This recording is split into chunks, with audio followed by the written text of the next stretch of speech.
अगर नया नया कॉलेज स्टार्ट हुआ तो आपके अंदर एक अलग ही भरम होता है भाई। अगर मुझे लगता है कि यार ये टॉपिक डिस्कस करने वाला है तो मैं ज़रूर डिस्कस करूँगी। डाउट था हमारा कि सामने बॉयज़ कॉलेज में से उस बच्ची को कोई तंग कर रहा है। गुस्सा करती है, मैंने स्कूल नहीं जाना, मैंने नहीं जाना, मतलब ना जिद करती है। उसने मुझे कहा मेरी छोटी बहन जो है ना स्कूल में पढ़ती है और ना तो गुंडा टाइप लड़की उस टाइप की कुछ होती थी। मैं थोड़ी ना हेलो अस्सलाम वालेकुम, welcome to my YouTube channel Xavier and family. कैसे हैं आप लोग? Hope you guys are fine. सबसे पहले तो यार अगर आप लोगों ने मेरे चैनल को सब्सक्राइब नहीं किया तो प्लीज़ सब्सक्राइब कर दें, क्योंकि मुझे सब्सक्राइबर्स की शिद्दत से ज़रूरत है और वॉच टाइम की भी। तो प्लीज़ मेरी वीडियोज़ को देखें, मेरी वीडियोज़ को लाइक करें और मेरे चैनल को सब्सक्राइब कर दें सबसे पहले तो। चलिए हम स्टार्ट करते हैं अपनी ड्राइव। साथ साथ चलते हैं ऑफिस की तरफ, क्योंकि मैं लेट हो रही हूँ तो इसीलिए हमें साथ साथ चलना भी बहुत ज़रूरी है। Let's go.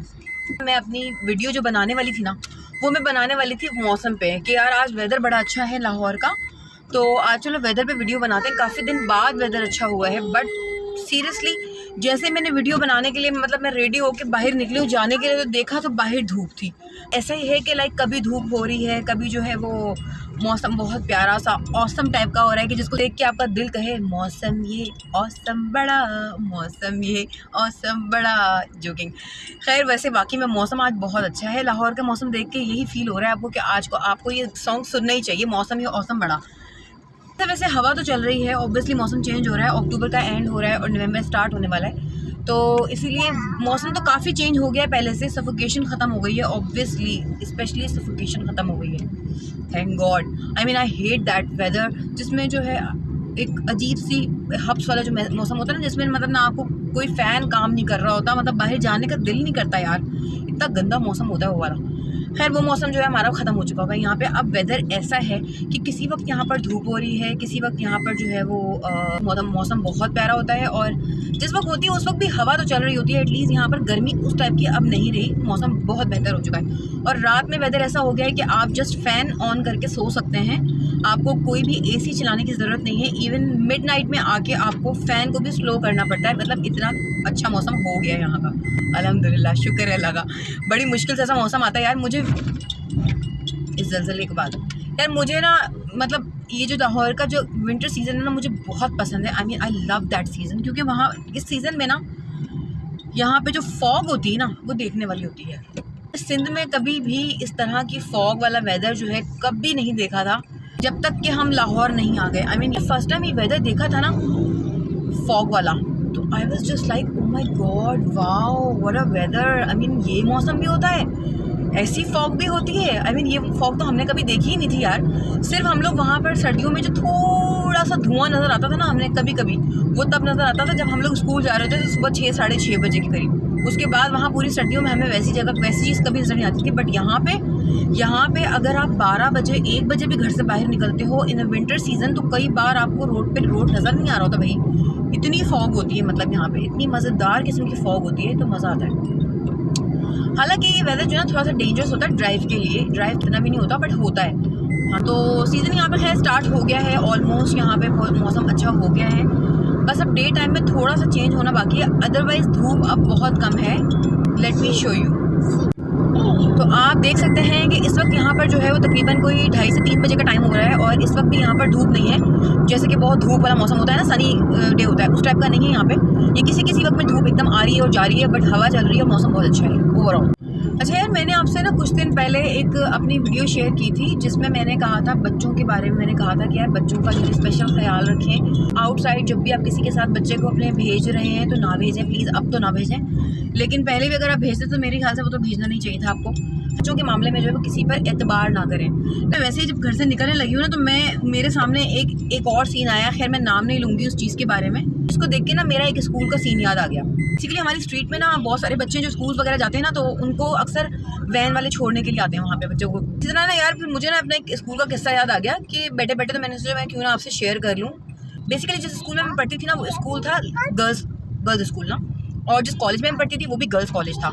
अब मेरा स्कूल और मेरा कॉलेज दोनों साथ साथ थे। लाइक इस तरीके से था कि कॉलेज का जो है वो गेट और स्कूल का गेट दोनों ही तरफ से अलग अलग थे, बट एंटर होने के बाद अंदर से वो एक गेट ऐसा था जिससे वो दोनों जगहें ज्वाइन हो जाती थी।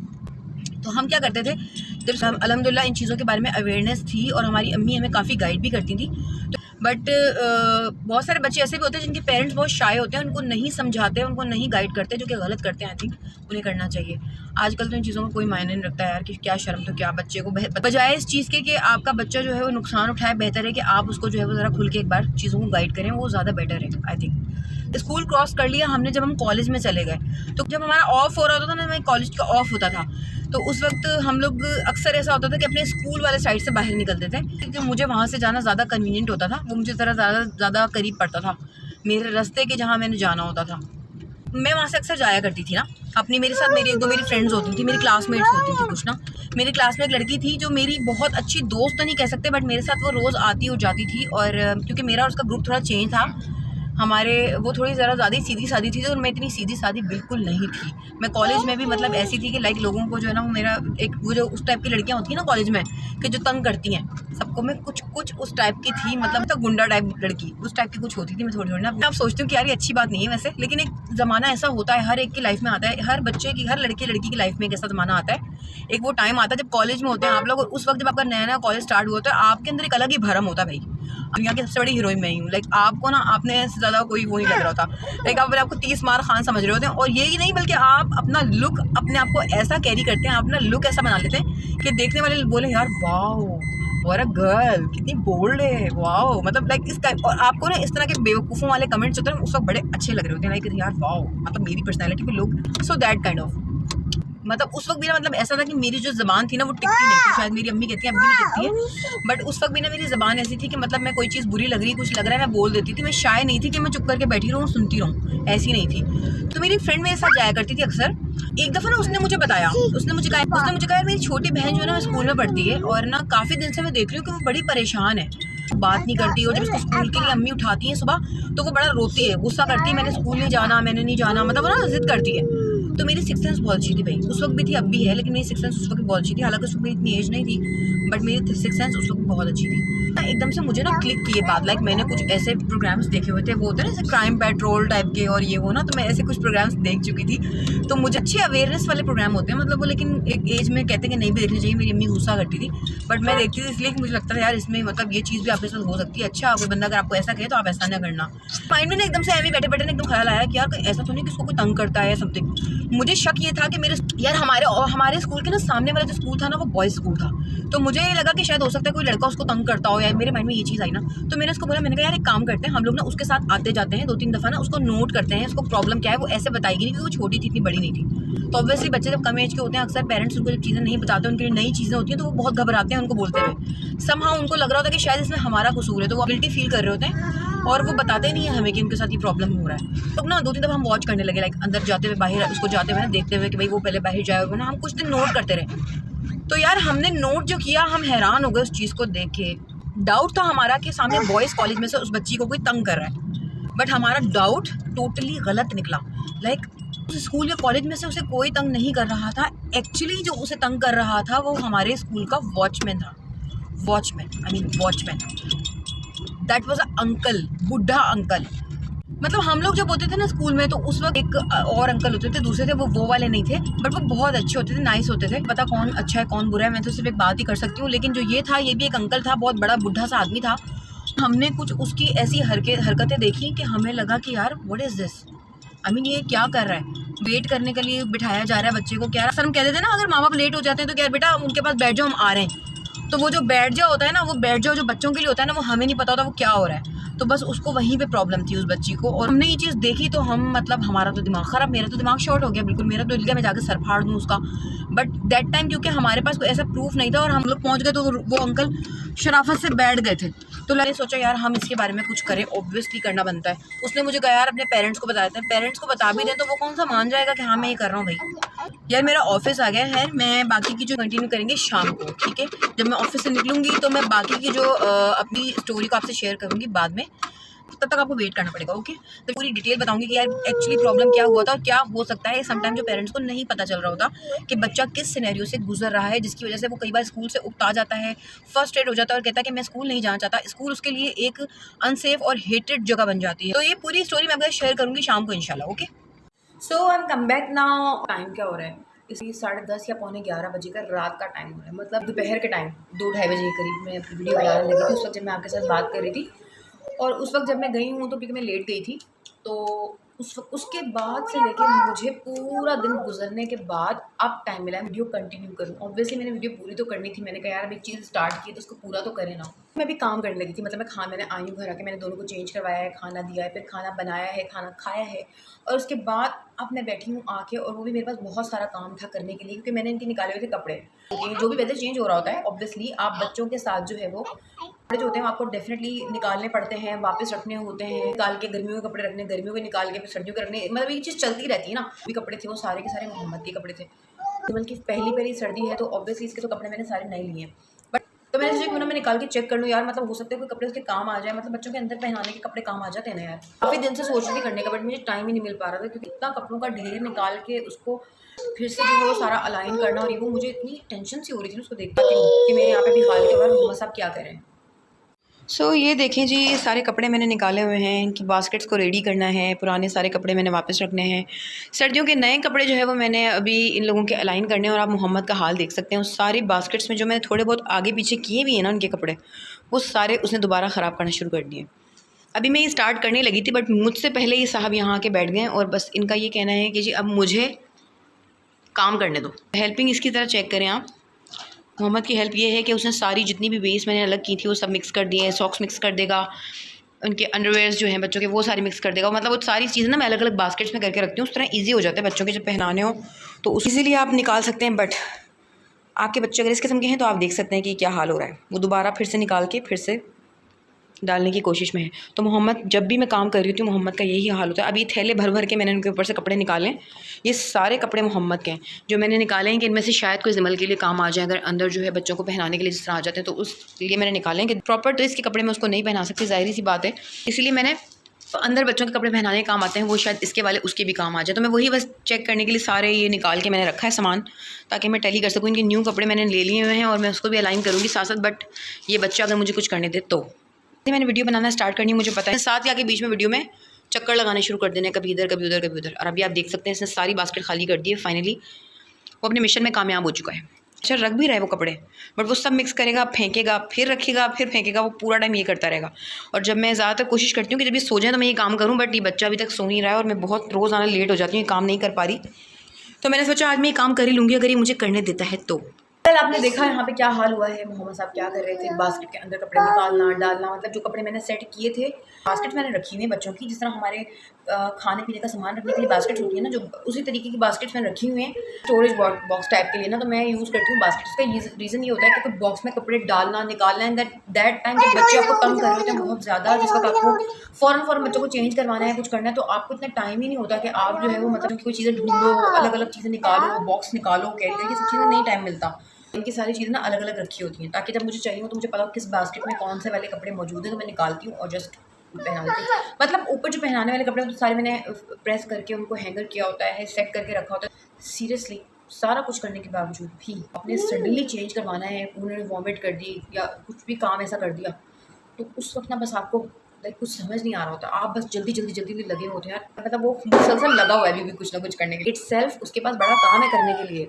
2 बार तो मेरे कैमरे के ऊपर जो वो मार चुका हुआ है इस बैट के साथ। उसकी नज़र में हर वक्त हर चीज़ जो होती है ना वो सिर्फ एक बॉल है, मतलब कुछ भी हो, चाहे वो मेरी कोई एक लिपस्टिक क्यों ना हो। और लिपस्टिक से मुझे याद आया यार, इसने मेरी इतनी लिपस्टिक तोड़ दी है ना अब तक, मतलब मैंने अपने लिए स्टोरेज बॉक्स लिए ताकि उसमें अपना सामान रख सकूँ, क्योंकि ये नीचे वाले ड्रॉर में से निकाल के ना ख़राब कर देता था, तो मैंने स्टोरेज बॉक्स लिए स्पेशली अपनी ज्वेलरी अपना मेकअप संभाल के रखने के लिए, ताकि थोड़ा ऊंचा रखूँ ताकि वो ख़राब ना हो। बट अब इन साहब के काम ये हैं कि ये अपनी छोटी वाली जो चेयर बच्चों की जो बैठने वाली होती है, ये चेयर लेके आते हैं, ला के चेयर उसके साथ बिल्कुल लगा के ड्रेसिंग जगह खड़े होते हैं, ऊपर खड़े होकर तो ड्रॉर खोल लिया, ड्रॉर खोल के दिन मेरी लिपस्टिक निकाली, और जब मेरे और पता क्या है कि ड्रॉर्स के अंदर भी ना मैंने कपड़े फंसा के वो टाइट बंद किया होता ताकि वो ख़राब ना हो। यार कसम से सारी चीज़ें मेरी बर्बाद करती। मेरी नई लिपस्टिक इस बच्चे ने ऐसे ज़मीन पे मार मार के रगड़ रगड़ के उसके साथ पेंटिंग की है ना कि मैं तो देख के लाइक मेरा तो एक्सप्रेशन इतना ख़राब एक्सप्रेशन था ना जब मैंने देखा कि यार इसने क्या किया। मैं तो मेरी नई लिपस्टिक में 3 लिपस्टिक लेके आई नई, और इसको कोई नज़र आ गई कि मैंने यहाँ रखी है। उसके बाद इस बच्चे की नज़र पूरी की पूरी सिर्फ और सिर्फ उस लिपस्टिक के ऊपर किया, किसी तरह में लिपस्टिक मुझे मिल जाए।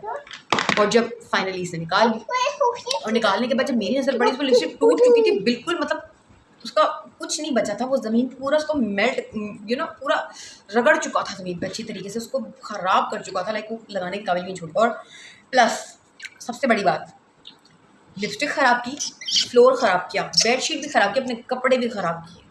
सिर्फ लिपस्टिक का नुकसान नहीं हुआ, मतलब काम को इस कदर का बढ़ा दिया इसने मेरे कि मैं तो मतलब सर पकड़ के बैठ गई कि यार मैं इसको साफ़ कैसे करूँ। और वो ड्रेस ऑब्वियसली इसका अभी भी साफ़ नहीं हो, अब तक भी इसकी शर्ट ख़राब हो चुकी है, मतलब वेस्ट हो गई है कि वो उतर ही नहीं रही। यार मुझे समझ ही नहीं आ रहा लिपस्टिक उतारने का कोई तरीका किसी को पता है तो मुझे बताओ यार, क्योंकि मुझे नहीं पता। इस बच्चे ने मेरे बहुत सारे कपड़े ख़राब किए। ऑफिस में भी एक परमानेंट मार्कर, हाइलाइटर, हर चीज़ मतलब इस शर्ट पे यहाँ वहाँ हर जगह। वो बेचारी मेरी मकाम वाली जो कपड़े धोती है वो बोलती है यार ये किस तरह साफ़ करूँ मैं। अब मैं उसको कहती यार प्लीज़ कर लो किसी तरीके से, देखो कुछ कोशिश करो ना, उतर जाए उतर जाए। मुझे होता है कि यार शर्ट दोबारा काम आ जाए, उसको ख़राब ना हो। नई शर्ट्स इतनी ख़राब कर दी इस बच्चे ने तो, लेकिन नहीं, ऑब्वियसली वो नहीं उतरती क्योंकि वो इतनी परमानेंट मार्कर यार कहाँ उतरता है शर्ट पे से, नहीं उतरता। बहुत कोशिश करने के बाद भी नहीं उतरता। तो बहरहाल वो नहीं उतरा और वो शर्ट्स इसकी वेस्ट हो गई। तो अब मैं बड़ा ध्यान रखती हूँ कि यार मैं कहती हूँ कि चलो कोई नहीं, कभी कभार तो चलता है, खैर है, आप थोड़ा बहुत जो है बच्चे कर ही लेते हैं ख़राब, लेकिन लेकर आओ एक ही दफ़ा अपनी शर्ट पहनाई और बच्चे ने सारे अपने ऊपर परमानेंट मार्कर लगा लिए, वो उतरेगा ही। हम लोग जो बच्चों के कपड़े लेने जाते हैं, मतलब पैशनेट होते हैं ना अपने बच्चों के कपड़ों के लिए, एक माइंड सेट बना रहे होते हैं कि लाइक बच्चे के ऊपर क्या चीज़ अच्छी लगेगी, हमने किसके साथ क्या चीज़ का पेयर करना है, इसको ढूंढते हैं। प्लस कि अगर हमने सोचा ना कि यार इसके साथ हमने इसको 6 पॉकेट ट्राउज़र पहनाना है, तो 6 पॉकेट ट्राउज़र ढूंढने के लिए हम पूरा लाहौर घूमेंगे। और मेरे साथ हो चुका है लिटरली कि हमने एक दफ़ा इसके लिए इस तरह की कोई चीज़ लेनी थी, कोई 6 पॉकेट ट्राउज़र आई थिंक हम ढूंढ रहे थे इसका, जो हमें मिल नहीं रहा था। और ये उस वक्त थोड़ा छोटा था तो इसके साइज़ के बच्चों को बहुत ही मुश्किल से मिलता था। तो मैंने और बाबर ने लाइक कोई बाज़ार नहीं छोड़ा लाहौर का, हमने हर बाज़ार में इस बच्चे के ट्राउज़र के लिए चक्कर लगाए, कुछ नहीं छोड़ा। लाइक इचरा, अनारकली, करीम ब्लॉक, बच्चा पार्टी, मिनी माइनर, मतलब ब्रांड से लेके लोकल मार्केट तक हमने हर जगह पर तलाश किया कि इसका मिल जाए। फाइनली हमें एक जगह वो मिल भी गया।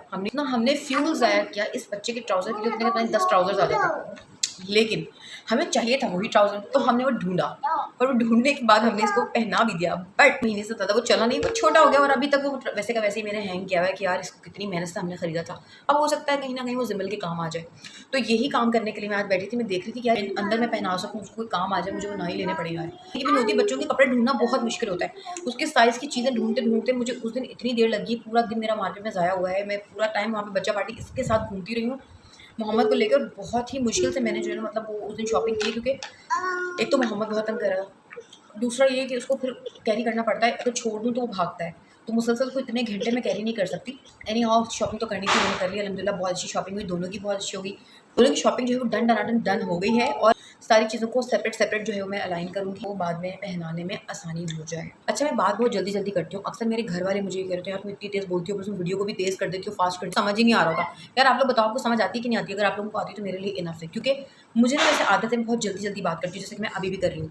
मतलब मेरे सामने अगर कोई वो बंदा बैठा हो ना जो बहुत स्लो बात कर रहा होता है, तो मुझे लगता है यार मेरी ज़िंदगी का बहुत लंबा टाइम ज़ाया हो रहा है। एक ही बात जो इतनी सी देर में हो सकती है उसको आप स्लोमो करके इतना लंबा कर देते हैं। मतलब एक इतनी सी चीज़ को स्लोमो करके इतना लंबा करने का मकसद क्या है? आप जल्दी अपनी बात को बयान करो, जो आप कहना चाह रहे हो कहो यार, बस टाइम बचाओ। मतलब उतनी देर जो आपने इतना लंबा बात को करना है तो बैठ के कोई और बात ना कर लें हम लोग। इसलिए जो है मैं ज़रा जल्दी बोलती हूँ। मैंने मजाक करी यार, मेरी आदत ही है तेज़ बोलने की, मैं क्या करूँ?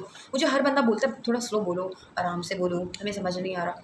बट मुझे इतना आदत है ना फास्ट बोलने की कि मैं नहीं रुक पाती, मतलब मुझे समझ ही नहीं आता यार मैं कैसे रुकूँ। लाइक मुझे आदत पड़ चुकी है इतनी फास्ट बोलने की कि मुझे स्लो बोलने से तो लाइक मुझे हार्ट अटैक आने वाला होता है। लाइक ये बंदा मेरे सामने स्लो में बैठ जाए ना अगर, बहुत मुश्किल होता है कंट्रोल करना, क्या कैसे कंट्रोल करें कि इसकी बात ख़त्म हो और बात करें, बात को कंटिन्यू करें। लाइक मैं ये कोशिश करती हूँ कि यार अगर जल्दी काम खत्म हो जाए। Well back to the point, हम हंसी मजाक हो चुके हैं, अब हम स्टार्ट करते हैं अपने टॉपिक को और हम कंटिन्यू करते हैं जिसमें हम सुबह बात कर रहे थे, आई मीन दोपहर को। मैं बात कर रही थी उन अंकल के बारे में कि जो हमारे स्कूल के पास हुआ करते थे, जो उस बच्ची को मुसलसल तंग कर रहे थे, किसी को बता नहीं पा रही थी। अवेयरनेस बहुत ज़रूरी है, बच्चे की पता होना बहुत ज़रूरी है कि यार क्या गलत है और क्या सही है। फ्रेंड भी क्या कहेंगे उसको, मतलब वो एक अच्छी चीज़ ही है जिसमें बच्चों को हम गाइड करते हैं, good touch, bad touch and all that thing. कल ये स्कूल में चला हुआ है ना कि लाइक आपने बच्चों को अक्सर टीचर्स बता रही होती है, हम वीडियोज़ देखती हूँ मैं अक्सर बता रही थी good touch, bad touch and all that. Aware करना चाहिए बच्चों को इस चीज़ से, अवेयरनेस की बच्चों को बहुत ज़रूरत है इस चीज़ की। उस बच्ची को भी अवेयरनेस नहीं थी ऑब्वियसली, कि जब उस वक्त में शायद हो सकता है कह सकते हैं कि आजकल के माहौल में, आजकल के वक्त में ना ये चीज़ बहुत ज़्यादा हो चुकी है। बच्चों को जो है वो बहुत ज़्यादा इन चीज़ों से के लिए अवेयर किया जा रहा है। ऑब्वियसली हालात इस किस्म के हैं, कुछ इस किस्म के सिनेरियोज हो चुके हुए हैं और ना बच्चों को बहुत ज़्यादा लोग अवेयर करने लगे हैं, जो कि बहुत अच्छी बात भी है। बहुत छोटे बच्चे होते हैं, उन्हें इस चीज़ का नहीं पता। लाइक जैसे मोहम्मद, जैसे क्या पता अच्छा बुरा, बैड टच गुड टच, ये चीज़ें नहीं पता होती। ये सिर्फ पेरेंट्स ये जिनको देखना होता है। ये सिर्फ और सिर्फ लिपस्टिक की वजह से यहाँ पर आया है। उसको कोई शौक नहीं कि वो आके मेरे पास बैठ के जो है मेरे साथ प्यार करे मम्मा, कोई नहीं। तो खैर हम बात कर रहे थे उस बच्ची के बारे में, कोई और नहीं, वो एक अच्छा भला एक ऐसा बंदा था जो उसके साथ प्रॉब्लम क्रिएट कर रहा था कि जिसके ऊपर आई थिंक उसकी मदर भी ट्रस्ट करें, उसकी बहन भी ट्रस्ट करें कि यार एक बुजुर्ग बंदा है, तो कहना यार बेटा इनके पास बैठ जाना, तो मैं आती हूँ, या मैं लेट हो गई हूँ तो मैं आके तुम्हें ले लेती हूँ। ऐसे ही होता है ना। ती बंदे पे ट्रस्ट ना करें भाई, क्योंकि ये तो मैंने खुद देखा कि मतलब वो बच्ची उसके पास वेट करती थी कि मेरी बड़ी बहन आ जाए, क्योंकि हमारी कॉलेज और स्कूल की जो ऑफ टाइम होता था ना, छुट्टी का टाइम जो होता था, उसका थोड़ा सा ना डिफरेंस होता था। लाइक 10 मिनट का होता होगा, 10-15 मिनट का, इस तरह कुछ ना, थोड़ा डिफरेंस था मतलब टाइमिंग के अंदर। तो वो ऑब्वियसली कि घर से उसको स्पेशली कोई लेने आए फिर उसको छोड़ के जाए, तो होते हैं साथ, तो पेरेंट्स कहते हैं बेटा आप उनके साथ आ जाना।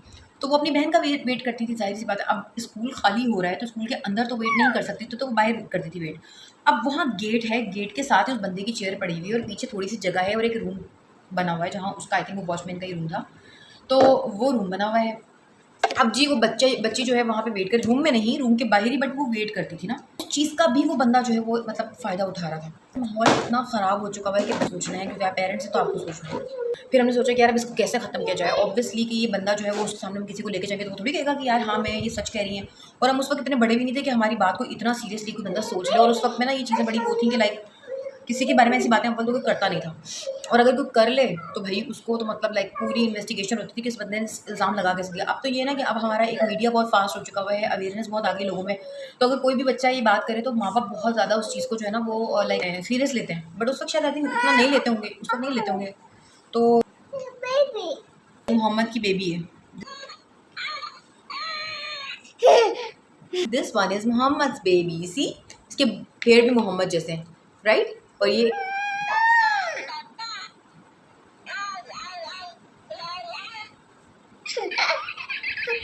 तो ये जब ये बेबी में से जो है ना वो जिस तरह बच्चों की ना वो बटन के साथ वो आवाज़ आती है, इसमें से भी आवाज़ आती है इस डॉल में से ना, तो मोहम्मद को लगता है ये बातें कर रही है मोहम्मद से ना।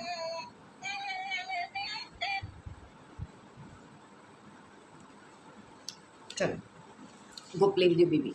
तो खैर हमने जब इस चीज़ को देखा, जो मेरी दोस्त थी ना, जो उसकी बहन थी, एक्चुअली जिसकी बहन थी, वो खुद थोड़ा डर गई, क्योंकि वो खुद भी ना थोड़ी थोड़ी बहुत शाय सी लड़की थी और बहुत ना मतलब डरपोक सी थी, डरपोक टाइप की थी। तो वो बहुत डर गई, उसको लगा कि यार अगर मैं किसी को बोलूँगी या कुछ होगा तो शायद मुझे भी घर से डांट पड़ जाए कि यार तुम ही जाती हो बच्ची को साथ लेके, तुम ही सब कुछ। तो उस पर ना थोड़ा घबरा गई, तो उसको ऐसा लगा कि यार नहीं मुझे पता नहीं बताना चाहिए कि नहीं बताना चाहिए, तो मेरे घर वाले मुझे ना उल्टा कुछ बोले। तो मैंने कहा यार देखो बात ये है, घर वाले तुम्हें तब बोलेंगे जब इसके साथ कुछ गलत हो जाएगा, स्टेप लो, अपने घर वालों को बताओ। मैंने उसको थोड़ा कॉन्फिडेंस दिलवाया कि यार तुम खुद बात करो अपनी मदर से जो है, और उन्हें बताओ ये प्रॉब्लम हो रहा है इसके साथ। इस वजह से वो बच्ची स्कूल नहीं जाना चाहती। जब वो इतनी बड़ी थी तो उसको नहीं हिम्मत हो रही थी, तो मतलब उसकी छोटी बहन बेचारी, वो तो बहुत छोटी थी, उसको कैसे जो है वो ये चीज़ की हिम्मत हो सकती थी कि वो बात करे, वो नहीं कर पा रही थी। तो खैर मैंने उसको इस चीज़ के लिए करेज किया और उसको ये बताया कि यार तुम बात करो, कुछ नहीं हो, तुम बात करो कुछ नहीं होता। तो मैंने उसको कहा यार तुम बात करो कुछ नहीं होता, तो मैं तुम्हारे साथ हूँ। मैं उसके साथ उसके घर गई, उसके घर पे गई, जाके मैंने उसकी अम्मी को सीधे सीधे बिठाया। मैंने कहा आंटी आपसे बात करनी बहुत ज़रूरी है, आप आएँ प्लीज़। हम गए, जाके उनके ड्राइंग रूम में बैठे और हमने उस बच्ची को साथ नहीं बिठाया। उस वक्त हमने उस बच्ची को बिल्कुल साथ नहीं बिठाया। फिर वो मेरी फ्रेंड, मैं और उसकी मदर, दैट्स इट, हम 3 लोग थे उस जगह पर, और हमने वो बात को डिस्कस किया कि यार इस बच्ची के साथ ये प्रॉब्लम हो रहा है, ये रोज़ाना टाइम से पहले इतनी देर तक वहाँ आके बैठती है और वो अंकल जो है उसके साथ कुछ नाजेबा हरकत करते हैं। एक बच्चे के लिए मैं ये नहीं ऐसा नहीं कि बहुत कोई पीक पे कोई ऐसी चीज़ चली गई हो, बट जो वो करते थे वो उसके लिए एक नाजेबा चीज़ थी, क्योंकि वो बच्ची थी, तो जिसकी वजह से उसका दिल ख़राब हो रहा था और वो स्कूल नहीं जाना चाहती थी। तो इसीलिए जो है वो हमने फिर जाके उनसे बात की, जाके उनको बताया आंटी ये सारा प्रॉब्लम हो रहा है, तो प्लीज़ आप इस चीज़ को जो है वो खुद देखें क्या करना है नेक्स्ट, क्योंकि बड़ी आप हैं, पेरेंट आप हैं, तो इसीलिए जो है वो आप ही को सब कुछ करना पड़ेगा। तो मैंने उनको जाके ये चीज़ जो है बहुत ही क्लियरली, बहुत ही स्ट्रेट अवे बता दी, चाहे मुझे अच्छा लगा और बुरा लगा, आई डोंट नो, बट मैंने बता दी। वो परेशान थी कि वो किस तरीके से करें, कैसे मैनेज करें। वो उसके फादर से बात नहीं करना चाहती थी, वो घबरा गई थी, क्योंकि उनके घर का माहौल कुछ इस किस्म का थोड़ा कंजस्टेड था कि वो उस चीज़ को बहुत ओपनली नहीं कर सकती थी। तो वो परेशान थी कि इसको हैंडल कैसे करें। उससे ये कहा कि आंटी बेहतर होगा आप स्कूल जाके स्कूल वालों से बात करें, आप स्कूल के मैनेजमेंट से बात करें और उन्हें चीज़ बताएं, क्योंकि ये तो आपकी बेटी है, हो सकता है कि और बहुत सारे बच्चे जिनके साथ ये प्रॉब्लम हो रहा हो, कि शायद जिनके बारे में उन्हें पता भी ना हो। ये तो चलो हमें पता चल गया, हो सकता है उनके बारे में ना पता हो किसी को भी, तो ये एक बहुत बड़ा मैटर है। खैर उन्होंने मेरी बात मानी, उन्होंने मेरी बात को अंडरस्टैंड किया, उन्हें गुस्सा भी बहुत आया, और लाइक उनका जो जेस्चर था ना अपनी बेटी के लिए, मतलब अपनी जो बड़ी बेटी थी उसके लिए, वो बहुत ज़्यादा गुस्सा हो गई कि मतलब उसको मारना ना शुरू कर दे। उनका ये हाल हो गया था, मतलब तुम्हारे साथ आती जाती थी, तुम्हें क्यों नहीं पता चला, तुम्हें क्यों नहीं, उनको इस चीज़ पर गुस्सा था। अब उन्हें ये चीज़ समझ में नहीं आई कि भाई उसको खुद को भी इसीलिए नहीं उसको अंदाज़ा हो रहा था, क्योंकि शायद उसके साथ आपने कभी इतनी ओपनली बात की ही नहीं, कभी आपने उसको जो है वो समझाया ही नहीं, इसलिए उसे खुद नहीं पता चला, वो उस बेचारी को क्या समझाएगी। तो द थिंग इज़ कि भाई आप अपने बच्चे को अवेयर करें एवरीथिंग फॉर एवरीथिंग। जब आपका बच्चा घर से बाहर कदम रखता है, चाहे वो स्कूल जाने के लिए रख रहा है, चाहे ट्यूशन जाने के लिए रख रहा है, चाहे किसी भी रीज़न से रख रहा है, आप उसे अवेयर करें इन चीज़ों से कि बेटा हर एक बंदा आपके लिए अच्छा नहीं है, हर एक के पास आपको बैठना भी नहीं है, हर एक से आपको बात भी नहीं करनी, लेके कुछ खाना भी नहीं है। ये चीज़ें अपने बच्चों को गाइड करना बहुत ज़रूरी है, जो कि बहुत डिफ़िकल्ट है। ज़रूरी नहीं कि हर बच्चा जो फ़ौरन लर्न कर ले, लेकिन हम एज़ बीइंग अ पेरेंट्स हमारा काम बनता है कि हम उन्हें समझाएँ ज़रूर, ताकि अल्लाह करे कि कोई ऐसे मिसहैप होने से जो है वो हमारे बच्चे महफूज रहें, किसी भी ऐसे हादसा से महफूज रहें। तो खैर उन्होंने जाके मैनेजमेंट से बात की और मैनेजमेंट ने इसके खिलाफ काफ़ी जो है वो सख्त एक्शन भी लिया उस वक्त, लेकिन उन्होंने बहुत ओपन नहीं किया उस बात को। ऑब्वियसली एक स्कूल की रेपुटेशन और ये वो सारी चीज़ें तो है वो बहुत चीज़ें मैटर करती हैं, जिसकी वजह से कई लोग तो शायद एक्शन भी नहीं लेते इस चीज़ के लिए, बट हमारे स्कूल ने लिया और उन्होंने फौरी तौर पर उस बंदे को वहाँ से खारिज किया, निकाल दिया। अब बाद में उसके साथ उसको कोई पनिशमेंट दी गई या नहीं दी गई ये तो मुझे नहीं मालूम, बट उसको वहाँ से निकाल दिया गया था, ये मुझे कंफर्म पता है कि उन्हें वहाँ से फौरी तौर पर, मतलब सेकंड डे से वो हमें स्कूल में नजर नहीं आया। तो ऐसी और बहुत सारी चीज़ें होती हैं जो हमारे सामने हमारी नज़रों से गुजरी होती हैं, जो हम लोग देख रहे होते हैं, मतलब हमारे आसपास हो रहा होता है। कई चीज़ों के लिए हम बोल नहीं पाते, कई चीज़ों के लिए हमारे पास अल्फाज नहीं होते कि हम एक्सप्लेन कैसे करें। किसी दूसरी जगहें ऐसे सिनेरियोज बन जाते हैं कि जिनकी वजह से हम बात ही नहीं कर पा रहे होते कि यार ये अच्छा है ये बुरा है, हम अच्छे को अच्छा और बुरे को बुरा भी नहीं कह पा रहे होते। आपको अपने बच्चों के लिए हर तरह का एक्शन लेना चाहिए, चाहे वो कोई भी हो, आप उसके लिए खड़े हो जाएं अगेंस्ट। ये मत सोचें कि यार मेरा बच्चा है, ये बड़ा है, ये इसको मैं ऐसे बोल दूंगा तो इसको क्या लग जाएगा, ये हमारा रिश्ता ऐसा है फलाना है, वो भाड़ में गया यार सारा कुछ। मतलब आपकी औलाद, उसकी रिस्पेक्ट को आपके बच्चे से बढ़ के क्या है, मतलब आप उसकी रिस्पेक्ट से ज़्यादा, उसकी इज्जत से ज़्यादा आपके लिए बढ़ के क्या चीज़ है? कोई नहीं भी, मेरे लिए तो बिल्कुल नहीं है। तो इसीलिए इस चीज़ को बहुत ज़्यादा आप जो है वो फोकस करें, सोचें। आज भी बहुत सारी फैमिलीज़ के माहौल इतने कंजस्टेड हैं कि जहाँ पे ऐसी बातें नहीं की जाती, उन्हें बुरा समझा जाता है, बात करने को बुरा समझा जाता है, एक्सप्लेन करने को बुरा समझा जाता है। अगर कोई बंदा बात कर दे तो उसे कहा जाता है यार ये तो बड़ा बेशर्म है। बट जो बंदा ये कह रहा होता है कि वो यार ये तो बड़ा बेशर्म है, वो बंदा इटसेल्फ खुद बहुत बेकार इंसान होता है कि जो कहता है कि यार ये बड़ा बेशर्म है। क्योंकि इसी तरह के लोगों की वजह से घरों में इस किस्म के जो है वो इंसिडेंट्स हो जाते हैं, और बच्चे बेचारे जो होते हैं वो उनकी एक जो चीज़ आपने जो उनके साथ बुरा हुआ वो तो हुआ, वो तो एक अलग चीज़ है, बट उनका जो एक मेंटली जो उनका हाल, जो मेंटली टॉर्चर वो होते हैं और मतलब स्टेबल नहीं हो पाते, गिल्ट के अंदर रहते हैं कि पता नहीं हमने कुछ गलत कर दिया है, क्या है समथिंग। तो मतलब एक अपना गिल्ट ही उन्हें मारा जा रहा होता है कि पता नहीं हमारे साथ कुछ गलत नहीं, हमने ही कुछ गलत कर दिया, कसूरवार हम ही हैं, मतलब वो इस तरह समझ रहे होते हैं। वो इसलिए क्योंकि हम उनसे बात नहीं करते। We should speak to our children कि हमें उन्हें अवेयर करना चाहिए। हम बात ही नहीं करते, हम उस चैप्टर को क्लोज कर देते हैं कि लाइक जैसे वो एक टैबू हो। अक्सर लोग टैबू समझते हैं, क्यों? क्योंकि भाई ये बात करना गलत है। क्यों गलत है? आपके बच्चे के साथ कुछ गलत हो जाए वो बेहतर है, लेकिन आप उसे अवेयर करें वो गलत है। तो मेरे ख्याल से ये बहुत ही बकवास सोच है जिससे इंसान को अब तो एटलीस्ट खत्म कर देना चाहिए। जो हालात आजकल चल रहे हैं, हमें अपने बच्चों को खुद अवेयर करना चाहिए अच्छे और बुरे के बारे में, चाहे वो लड़का है चाहे वो लड़की है, doesn't matter, both are same right now. तो इसीलिए हमें उन्हें गाइड करना चाहिए। तो यार मेरा टॉपिक आज का यही था कि अवेयरनेस बहुत ज़रूरी है। वैसे आज बैठे बैठे मुझे आज ये बात याद आ गई और मैंने सोचा कि नहीं, मुझे इस बात को लाजमी शेयर करना चाहिए। मुझे पता है मेरी इस वीडियो को देखने के बाद बहुत सारे लोग शायद इस चीज़ को बहुत बुरा भी समझेंगे कि यार ये बात आके इसने इस तरह से वीडियो बना के कर दी और ये सब कुछ नहीं करना चाहिए था, बुरा है। इस चीज़ की कोई परवाह नहीं, अगर किसी को बुरा लगता है डजंट मैटर, लगता रहे, बट शायद मेरी इस वीडियो से किसी ना किसी को ये बात समझ आ जाए कि जो मैंने कहा है वो एक्चुअली वर्थ रखता है। आजकल के टाइम के अंदर आपके बच्चे को अवेयरनेस देना बहुत ज़रूरी है आपके लिए। तो प्लीज़ खुदारा इस चीज़ को समझें और अपने बच्चे को अवेयरनेस दें। अपने घर के माहौल को, ये नहीं कहती कि बहुत लिबरल हो जाएं, लेकिन अपने घर के माहौल को थोड़ा सा जो है वो खोलें, थोड़ा सा अपने और अपने बच्चों के बीच के गैप को, स्पेस को कम करें, ताकि आप उनके साथ कम्युनिकेट कर सकें एज अ फ्रेंड, ताकि वो आपके साथ अपनी हर बात को शेयर कर सकें एज अ फ्रेंड। क्योंकि जब तक आप ये गैप ख़त्म नहीं करेंगे तब तक वो आपको अपना बड़ा, एक रिस्पेक्टफुल और एक मतलब एक पता नहीं क्या समझते रहेंगे कि लाइक हम आपके साथ तो बात कर ही नहीं सकते भाई, आप हमारे पेरेंट नहीं, हमारे लिए पता नहीं क्या है कि मतलब बच्चों, अक्सर पेरेंट अपने बच्चों के दिल में इतना डर बिठा देते हैं कि लाइक बच्चों की हिम्मत ही नहीं होती कि वो अपने पेरेंट के साथ कम्युनिकेट कर सकें, बात कर सकें, अच्छी बुरी चीज़ जो भी उनके साथ हो रही है वो उन्हें बता सकें। उनमें इतनी हिम्मत ही नहीं होती क्योंकि बड़ा है। अगर कोई बाप है तो जी नहीं, अपने वालिद के साथ ऐसी बात नहीं करना, आप ऐसे बैठ नहीं सकते वालिद के सामने, ऐसे कर नहीं सकते, ऐसे बोल नहीं सकते, मतलब हर चीज़ के लिए तो हम टोक रहे होते हैं। तो मतलब यार एक माँ बाप का रिश्ता बच्चे के साथ जो होता है वो एक ऐसा रिश्ता होता है कि बच्चे को हर चीज़ उनके साथ शेयर करनी चाहिए। अगर माँ बाप अपना इतना खौफ व हिरास बच्चे के ऊपर डाल देंगे कि बच्चा घबरा जाए, यार मैं तो बात इनसे कर ही नहीं सकता, तो वो ढूंढेगा तरह तरह के लोगों को, कभी दोस्तों को, कभी महल्लेदारों को, कभी आस पड़ोस को जा जाके अपनी बातें शेयर करेगा। अब वो जो आस पड़ोस, महल्लेदार और जो लोग भी हैं, अब ये डिपेंड करता है कि भाई अब वो किस किस्म के हैं। अगर तो वो हुए खुद भी उस किस्म के, तो बस समझें कि आपके बच्चे की ज़िंदगी बर्बाद होगी। क्योंकि उन्हें गंदी एक बहुत ही बेकार किस्म की गाइडलाइन मिल जाएगी और वो उसी को लेकर ज़िंदगी भर चलते रहेंगे। क्या लेकिन अगर आप उन्हें खुद गाइड करेंगे और प्रॉपर तरीके से गाइड करेंगे तो उन्हें किसी भी दोस्त की ऐसे एरे गहरे दोस्तों की ज़रूरत नहीं पड़ेगी कि जो उनको इस तरह के टॉपिक के ऊपर डिस्कस कर सके। दोस्ती अच्छी चीज़ होती है, अच्छे दोस्त, अच्छी कम्युनिटी होनी चाहिए बच्चों के पास, विच इज़ वेरी इंपॉर्टेंट। लेकिन जो बातें वो आपके साथ कर सकते हैं, जो चीज़ें वो आपके साथ शेयर कर सकते हैं, जो बातें वो आपके साथ कर सकते हैं, वो मुझे नहीं लगता कि जिस तरह आप उन्हें गाइड करेंगे कोई और कर सकता है। मैंने अपनी ज़िंदगी में इस चीज़ को बहुत अच्छे से ऑब्ज़र्व किया है कि आप अपने पेरेंट्स से जब बात करते हैं तो जो मशवरा पेरेंट आपको दे सकता है वो आपका दोस्त नहीं दे सकता। मैंने नहीं देखा यार, हो सकता है कहीं पे ऐसा भी होता हो, मैं सबको गलत नहीं कहूँगी, बट मैंने नहीं देखा।